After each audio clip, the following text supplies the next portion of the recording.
welcome back to the Dragon's Corner, and this is going to be the second reading for the book Convergence, book 1 of the Dragon Within Saga. And we're going to pick up where we left off in the prologue. And again, it's a little bit of a longer prologue, but I think it's necessary to set the background for Vendia and the Silver Empire. And here we go. Because of the actions of the very first High King of the Silver Empire, my singular dream was going to have to wait. The first High King, Tregador, had enacted his practice of enlisting all youth men after their 16th birthday, just 1 year into his reign, at the behest of his first counselor, Mendran Borlik, in response to the brewing hostilities between the newly formed Silver Empire and the Goblin King Tagrin Sran. King Sran was beginning to openly challenge the legitimacy of High King Tregador by stating the king, in fact, had goblin blood in his lineage. No one in the Silver Empire believed the Goblin King because of the long history High King Tregador had in unifying the separate city-states into what is now known as the Silver Empire. Previously, while it was still known as a cracked kingdom, because not even 2 of the 7 separate singular city-states, though they believed in the benefit from uniting under a single banner, could agree upon whose banner and on which to unite. The goblins enjoyed, for the most part, free trafficking of their goods to the pirates in the ship harbors of the great coastal port cities. King Sran, understanding the ramifications of a centralized kingship to lead the other city-states, knew a port tariff would soon be to follow, thus diminishing his treasury and ability to earn more currency. Though they attempted many complex, and some not so complex, tactics to politically and militarily stop Tregador's momentum, when none of them materialized into the response he desired, he turned to outright lies based upon accusations of outlandish nature. You see, goblins covet money almost as much as dragons are reported to. While in the case of dragons this is greatly exaggerated, it is equally understated in reference to goblins.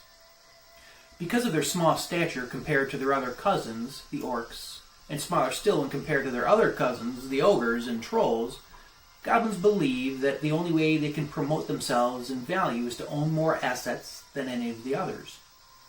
This belief is no more prominent in any other goblin king before or since King Sran. So, when he threatened open war against the newly founded Silver Empire, King Tregador had only one option to take: ensure the survival of the Silver Empire. But since the other major cities still viewed themselves as mainly individual city-states, they were slow in responding to his request of sending 1/3 of their garrisons to be housed in the new high capital of Prologue Court.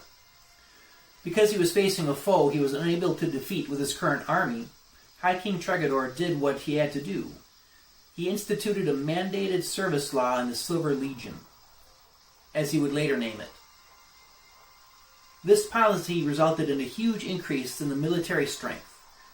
The influx of men completely thwarted King Sran's plans of abolishing the Silver Empire through subterfuge and ultimately open war, because while the vast goblin hordes could stand against and possibly defeat the independent city-states, they could not, without the help of their cousins, hope to stand against the full might of a unified empire. As a secondary effect, High King Tregador's new policy also paved the way for the development and subsequent rise of one of the most prosperous empires Vendia had ever seen. Again, because of the vast success of this program, not just in peacekeeping, but also in requisitioning a multitude of able-bodied and sound-minded men, all teeming with ambition and eagerness to impress, the empire rallied behind their new High King and his new program.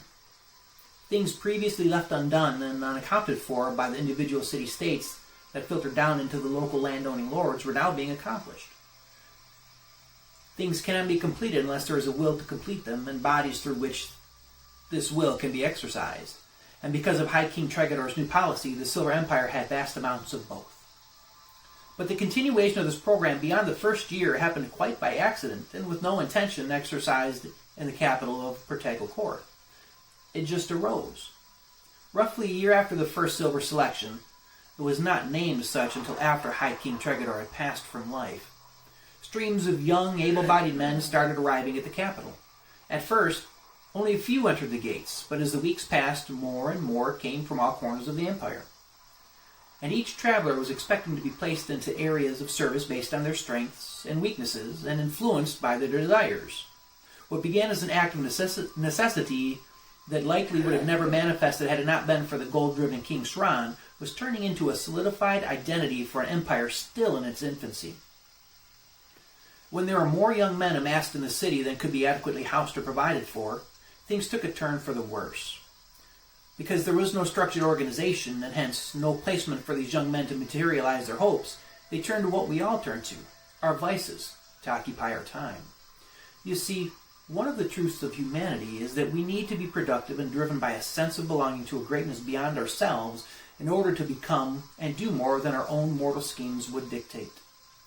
And when this belonging is taken away, as it was with the thousands of young men, because they believed they would be immediately assimilated into their dream and provided for by a great and shining Protego core, they searched for something else to believe in, and they would find it, or rather it would find them.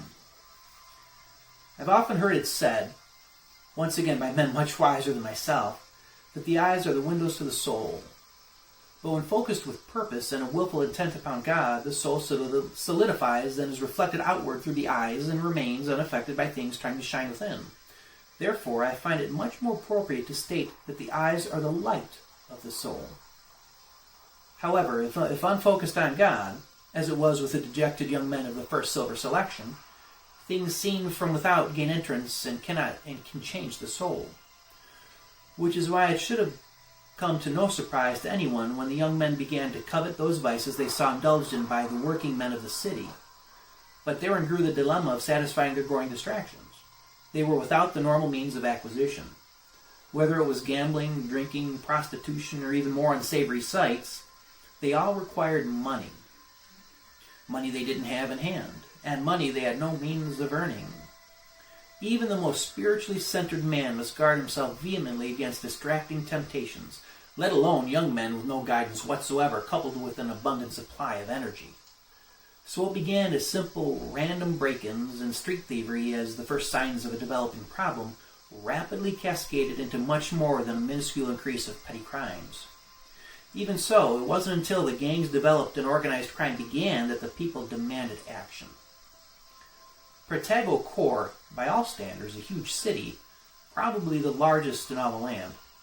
So not every problem is dealt with quickly by the authorities, and even fewer are large enough to be presented to the district administrators. However, when a problem reaches the magnitude it did in this case, nothing but First Counselor's attention would suffice. Mendron Borlik was a tall and slender man, severe in his face, and even more so with his exact decisiveness. His body presented as if it was subjected to less gravitational force than the rest of us, as his features appeared to be elongated. As a condition of his title, the First Counselor wore a hooded black cloak with red lining that set his facial features against a backdrop of wickedness. Despite these features, he was a very rational and logical man whose judgments were always fair, if there is such a term. He never raised his voice because he didn't have to. His stare shouted louder than any voice of mankind ever dared. So when rumors of gang-related violence reached his ears, First Counselor Borik's attention was set in motion. He went to the High King and suggested a state-sponsored vocational program to make active their idle hands, sponsored in part by the excess in the treasury generated by the money collected with the newly instituted import-export tariffs from the coastal cities. Through a series of committees comprised of hand-picked representation for each of the major trades, one thing Mendron also understood was how to subtly avoid notice while he stacked his deck of cards, the rules of the first silver selection were formed. Each master tradesman in the city committed to hire at least one apprentice through the newly formed Office of Skills and Trades. At the same time, all of the young men looking for work submitted their names, talents, and vocational interests. Then, after a short time required for organization, several locations were established throughout the city. These locations functioned as the headquarters where the master tradesman could select an apprentice for their pool of applicants. The apprentice was to be paid a minimum amount of wages until he developed sufficient skill to warrant a higher increase in, or to engage in, the ultimate goal of the program, for the men to become independent. But because Mendra knew most of the tradesmasters could not afford to pay for the apprentices until after their productivity increased, the Silver Empire agreed to subsidize his salary for a period of 3 months. However grand and well thought out these plans were, they focused on what to do with the wayward young men who entered the city 6 months ago. not the crime-hardened, well-funded gang members they had grown into and now faced. Then, Mendorin had another idea. He took the meanest, roughest, and deadliest criminals being held not only in the palace dungeons, but also those from every other cell within the city walls, and gave each of them a badge. Accompanying that badge was a mission: break the gangs by any means necessary, and to reward the exile from the Silver Empire instead of death. While men of legend oftentimes choose honor over death, these men had none, or at least not enough to overcome their insatiable desire for life and all such vices therein. So exile presented well when set against the backdrop of the executioner's axe.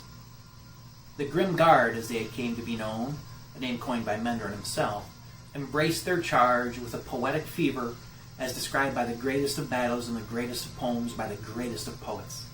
As word spread, because of the numerous legitimized murders, the crime-hardened, well-funded gang members quickly returned to their wayward young men roots.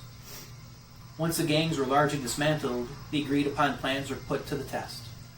Minus a couple of holes in the road, the plans functioned as they were intended to. Much like the first year of the Silver Selection, the second year met with huge success.